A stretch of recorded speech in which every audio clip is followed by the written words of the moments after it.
आप सभी को मेरा प्रणाम। सबसे पहले मैं दो शब्दों में अपना परिचय देना चाहती हूँ। जो लोग मुझे जानते हैं वो तो जानते हैं, लेकिन जो लोग मुझे नहीं जानते हैं ये परिचय उनके लिए है। मैं सृष्टि नारायण सिंह हूँ।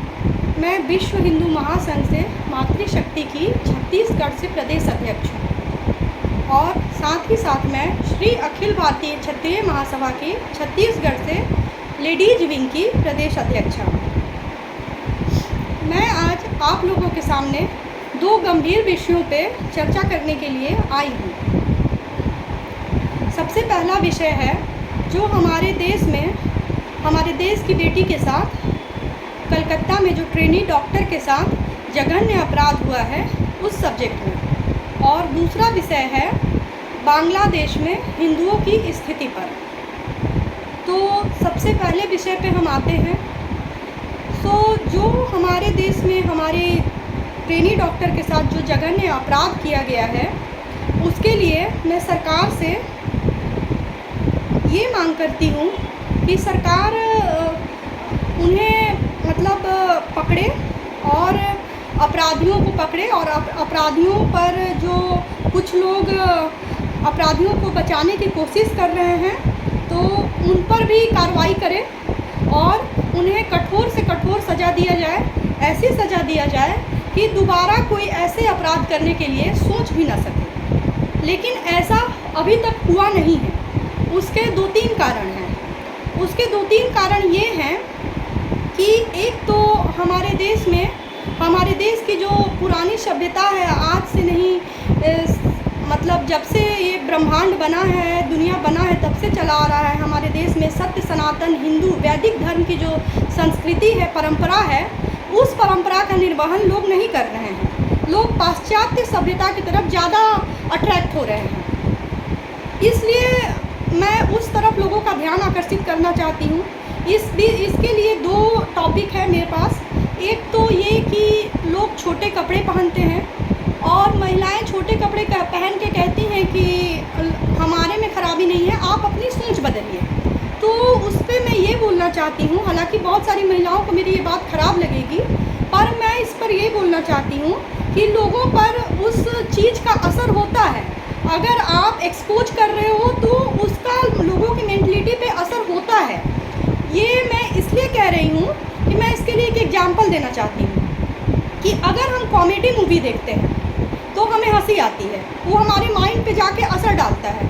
और यदि हम उसी टाइप से एक्शन मूवी देखते हैं तो हम जो हीरो रहता है उसके प्रति हमारे मन में सहानुभूति रहता है, क्योंकि वो उसको एक सभ्य इंसान के रूप में दिखाया जाता है। और जो उसमें खलनायक रहता है उसके प्रति हमारे मन में आक्रोश रहता है। और उसी टाइप से जब हम एक रोमांटिक सीन देखते हैं तो आप कितने भी अच्छे हैं, एक ह्यूमन नेचर है कि अगर हम अपने हस्बैंड वाइफ को ही ले लें, उनके लिए हम एक बार तो हमारे माइंड में उस सीन को हम रिक्रिएट करते ही करते हैं। ये एक ह्यूमन नेचर है। ये नहीं कोई कहेगा कि हमारे साथ ऐसा नहीं होता, हमारे साथ ऐसा। ये एक ह्यूमन नेचर है जो कॉमन चीज़ है। तो जब किसी भी चीज़ का कॉमेडी सीन का असर हमारे माइंड पे हो रहा है, एक्शन मूवी का असर हो रहा है, एक रोमांटिक सीन का असर हो रहा है, तो फिर छोटे कपड़े का असर क्यों नहीं होगा। इसलिए हमारे धर्म में, सनातन संस्कृति में एक संस्कारिक जो महिलाएं होती थी वो पहले के ज़माने में कैसे रहती थी, उस चीज़ को आज के लोग फॉलो नहीं करते हैं, क्योंकि हम मॉडर्न हैं, हमें अपने को मॉडर्न दिखाना है। और मैं ये बोलना चाहती हूँ कि जो हॉलीवुड बॉलीवुड है, हमारे सभ्यता संस्कृति को ख़त्म करके एक एजेंडा चलाया गया है जिसके थ्रू हमारे सभ्यता और संस्कृति को ख़त्म किया जा रहा है और पाश्चात्य सभ्यता को लाया जा रहा है। इसका हमें जिस भी मूवी में इस टाइप के सीन्स होते हैं, इसका हमें खुद विरोध करना चाहिए लेकिन हमारा मेंटलिटी उसको देखना चाहता है। ये हम में खराबी है, हम खुद में ही सुधार नहीं ला रहे हैं। हमारे साथ बहुत ऐसे लोग हैं जो उसको देखना पसंद करते हैं, लेकिन जब तक हम इस पे खुद सुधार नहीं लाएंगे कि हम इस तरह की चीज़ों पे रोक लगाएं, बैन करवाएं। सरकार के तरफ से जो मोबाइल में की तरफ से जो मोबाइल में आता है आजकल जो अश्लील वीडियो आजकल इंटरनेट के थ्रू हमारे मोबाइल में हर जगह आता है और लोग उसको वाइफ ना देखें, बच्चे ना देखें, इसके चलते उसको पासवर्ड लॉक रखते हैं। और ये जो लोग मतलब ये माइंड में ये चीज़ लोगों के घूमता है, ये उसका भी असर है। इस पर पूरी तरह से बैन होना चाहिए ताकि हॉलीवुड बॉलीवुड में इस टाइप की मूवी कम से कम पूरे वर्ल्ड में हम बैन नहीं करवा सकते हैं तो कम से कम अपने देश में तो, क्योंकि हमारी संस्कृति ये नहीं है, हम अपने देश में तो हमारी जो सरकार है वो तो इस ऐसे चीज़ों पे, ऐसे गलत चीज़ों पे बैन करे। हमारे जो मंदिर हैं आज भी वहाँ पे लोग जीन्स पहन के जाती हैं लड़कियाँ। क्या मंदिर जीन्स पहन के जाने वाला चीज़ है, जगह है? जहाँ हम पूजा करने जा रहे हैं कि वहाँ हम छोटे कपड़े पहन के जाने वाला जगह है कि वहाँ हम अपने को एक्सपोज कर रहे हैं और फिर कहेंगे कि उसके सोच में ही खराबी है। हमारे ऊपर खुद ही, हम लेडीज़ हैं, हमारे ऊपर खुद ही हम जिस सीन को देखते हैं उसका असर होता है। जिस चीज़ को हम देखते हैं, अगर हम कॉमेडी चीज़ देख रहे हैं तो उसके लिए हम हंसते हैं, तो फिर ये असर दूसरों पे क्यों नहीं होगा? ये चीज़ हमें समझना चाहिए, हमें खुद में सुधार लाना चाहिए और हमें अपने देश से इस चीज़ों को बैन करवाना चाहिए। और साथ ही साथ मैं ये मांग करती हूँ कि इन जो भी लोग इसमें अपराधी हैं उनमें उसके खिलाफ कठोर से कठोर कार्रवाई की जाए और एक ऐसा नियम बनाया जाए कि मैं तो दो मांग करती हूँ, या तो नपुंसक बना दिया जाए या तो भारत देश का कानून ऐसा बने कि लोगों को जो है मतलब पब्लिक पे छोड़ दिया जाए, पब्लिक को उनको दे दिया जाए कि आप जो कीजिए, आप पब्लिक समझे कि पब्लिक वैसे इंसानों का क्या करना है, तो सुधार आ सकता है। मुझे तो यही दिखता है, बाकी आप अपना सजेशन दे सकते हैं कि मैं कहाँ तक सही हूँ और कहाँ नहीं हूँ। मुझे ये चीज़ बहुत मतलब क्या बोलें, सोचनीय और मतलब बहुत ही इसमें मैं निःशब्द हूँ, बोल नहीं पा रही हूँ कि क्या मतलब मैं बोलूँ। इतना ये चीज़ मुझे अंदर से घात किया है और करता है, क्योंकि ये उस न्यूज़ चैनल, मैं न्यूज़ देख रही थी, न्यूज़ में ये बताया गया है कि अपराधी जो था उसके मोबाइल में बहुत सारी अश्लील वीडियो भरे हुए थे। वो पहले अश्लील वीडियो देखा, उसके बाद ये सब किया। तो सोचिए कि उसका मतलब क्या असर पड़ता है, उस टाइप के वीडियो का क्या माइंड पे असर करता है। तो इसलिए मैं बस ये मांग करती हूँ कि सारी चीज़ों पे रोक लगे और सरकार इस विषय में ध्यान दे। इसके ही चलते छोटी छोटी बच्चियों पर, जो लोग बोल नहीं पाती हैं, जो बच्चियाँ, उनके साथ भी गलत चीज़ हो जाता है। इंसान हैवान बन रहा है, क्योंकि मोबाइल से लेके इंटरनेट से लेके हर जगह गंदगी भरा हुआ है। हर जगह लोग पाश्चात्य कल्चर को अपना रहे हैं कि ये इसमें तो कुछ है ही नहीं। ठीक है, उन लोगों के लिए कुछ नहीं होगा, हम हर किसी को नहीं सुधार सकते हैं। अपने देश को तो, अपने लोगों को, हम अपने समाज को तो सुधार सकते हैं ना। तो हमको खुद के में सुधार की ज़रूरत है, पहला चीज़। और दूसरा जो मेरा टॉपिक है वो है बांग्लादेश। बांग्लादेश के ऊपर तो मैं यही बोलना चाहूँगी कि मेरी वीडियो थोड़ी बड़ी हो रही है, हो सकता है बहुत लोग नहीं देखें बड़ा होने के चलते, लेकिन क्या करूँ, मैटर ही कुछ ऐसा है कि बोलना पड़ रहा है। तो बांग्लादेश पे तो मैं यही बोलना चाहूँगी कि सबसे पहले तो बांग्लादेश में जो हिंदुओं की स्थिति है, या किसी भी देश में जब जो माइनॉरिटीज़ हैं उनकी जो स्थिति रहती है, उनके साथ जो अपराध किए जाते हैं गलत, वो चीज़ ना हो, उसके लिए हमको मेरी सरकार से बस दो मांगे हैं। एक तो ये है कि आप जो है वो भारत को हिंदू राष्ट्र घोषित करें। और हिंदू राष्ट्र घोषित करने का मतलब ये नहीं है कि यहाँ से जो अन्य लोग हैं, जैसे मुस्लिम हो गए, ईसाई समाज के लोग हो गए, सिख हो गए, उन लोग चले जाएं। इसका मतलब ये नहीं है, उन लोग भी बहुत अच्छे से, बहुत इज्जत से रहेंगे, क्योंकि हमारे धर्म में ही रक्षा करना सिखाया गया है। हमारे हिंदू धर्म में, सनातन संस्कृति में लोगों की रक्षा करना सिखाया गया है। अधर्मियों का नाश करना भी सिखाया गया है, लेकिन साथ साथ लोगों की रक्षा करना भी सिखाया गया है। तो लेकिन हमारा अगर देश हिंदू राष्ट्र घोषित होता है, तो जो लोग असुरक्षित हैं दूसरे देशों में, जो हिंदू हैं और असुरक्षित हैं और संख्या में अब कम होते जा रहे हैं, जैसे लाहौर जो है भगवान श्री राम के पुत्रों का वहाँ राज हुआ करता था, लव या कुश का, तो उन लोग वहाँ कहाँ गए हिंदू? तो कश्मीर में जो हुआ पंडितों के साथ आप जान ही रहे हैं। तो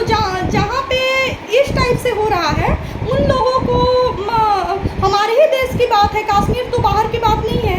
तो उन लोगों को, बाहरी जो लोग हैं वो हमारे देश में आके शरण ले सकें और अपने को सुरक्षित महसूस करें, वहाँ उनको कन्वर्ट ना कराया जाए ज़बरदस्ती। और दूसरी मेरी मांग है जनसंख्या नियंत्रण कानून देश में समान कानून व्यवस्था हो, ताकि किसी के भी 15 बच्चे 16 बच्चे पैदा ना कर सके, कि वो इतना संख्या ना बढ़ जाए कि वो हिंदुओं के, क्योंकि लोगों का जहाँ जनसंख्या, जाति विशेष का जहाँ जनसंख्या बढ़ता है, उन लोग हिंदुओं के कन्वर्जन में करना, वो कन्वर्ट करना स्टार्ट हो जाते हैं।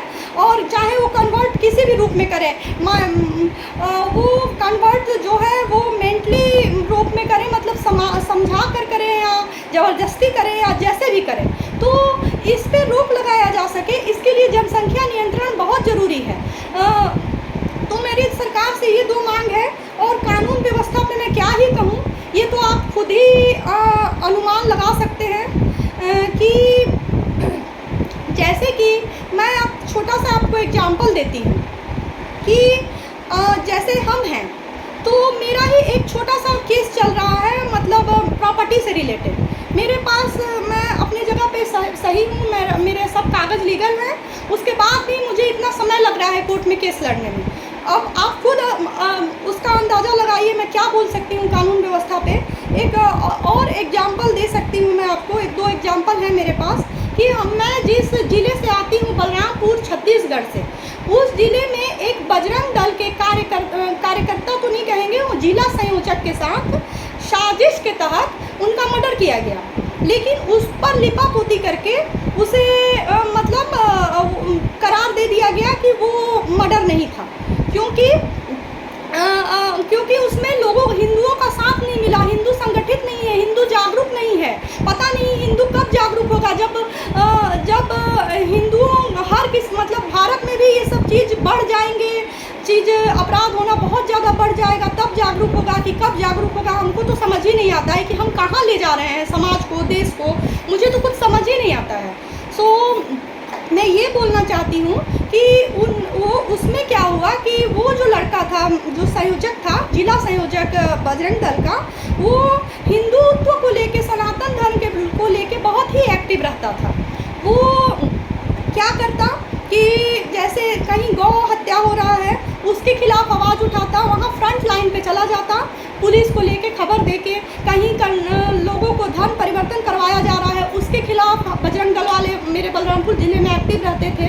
तो जब उसको साजिश के तहत मारा गया, उसको धमकाया गया था कि तुम्हारा जान ले लेंगे, पर उसको जब साजिश के तहत मारा गया तो फिर क्या हुआ कि उसको कितने हिंदू उसके लिए आए, कितने हिंदू उसके लिए आवाज़ उठाए, कोई नहीं उठाया। तो हम तो ये बोलते हैं कि जब हिंदू उसके लिए आवाज़ नहीं उठाया तो कितने, और उसके मर्डर को बहुत ही तरीके से मतलब कह दिया गया कि वो मर्डर नहीं था। तो ऐसे में कितने लोग मतलब धर्म परिवर्तन के खिलाफ, गौ हत्या के खिलाफ कितने लोग आवाज़ उठाएंगे। लोग डर जाएंगे, लोग आवाज़ उठाना बंद कर देंगे, क्योंकि हमारा साथ कानून नहीं देती है, हिंदू सनातन के लोग नहीं देते हैं। हम अकेले हम कितना आवाज़ उठाएंगे, लोग नहीं आवाज़ उठाएंगे। जो आवाज़ उठा रहा है उसके साथ ऐसा हो रहा है। इसलिए मैं उसके लिए भी सरकार से CBI जांच की मांग करती हूँ, ताकि सही बात लोगों तक आ सके और अच्छे से जांच हो सके। मुझे पता है कि सरकार भी हाई प्रोफाइल केस में ही CBI जांच करवाती है। ये छोटा सा केस है, इसमें CBI जांच नहीं होगा, लेकिन जो भी जांच हो एक बार फिर से उसका फाइल खुले और उसको फाइल खुले और उसकी अच्छे से जांच हो, और जो भी अपराधी है उसको सजा दिया जाए। क्योंकि ये बलरामपुर जिला का हर बच्चा जानता है कि उसका मर्डर हुआ है, उसको मतलब उस पर लिपापोती किया गया, ये हर कोई जानता है। तो मैं ये मांग करती हूँ कि कम से कम सरकार ये कदम उठाए कि लोग आवाज़ उठाना, गलत के प्रति आवाज़ उठाना बंद न करें, लोग गलत के प्रति आवाज़ उठाएं, ये मैं मांग करती हूँ। बाकी सुशांत सिंह राजपूत का केस तो आप लोगों को पता ही है कि कैसे दुनिया जानता है कि उसका मर्डर हुआ था, लेकिन कैसे उसको CBI भी उस पर कैसे लिपापोती कर दी, ये तो आप जानते ही हैं। तो इसके बारे में मैं आप लोग से क्या कहूँ, आप ही बताइए कि मैं कितना सही बोल रही हूँ और कितना गलत बोल रही हूँ। मैं अगर गलत हूँ तो आप मुझे बता सकते हैं कि जी आप यहाँ पर बहन गलत हैं, आप मुझे ये बात बता सकते हैं। और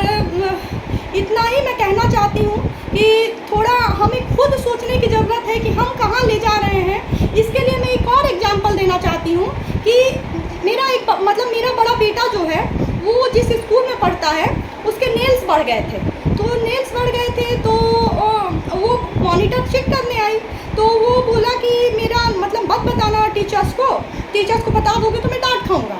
तो वो बोली कि मुझे इसके बदले में क्या मिलेगा। तो वो बेटा बोला कि वो नया पेंसिल लाया है, वो पेंसिल उसको दे देगा। वो ले ली और वो टीचर को नहीं बताई।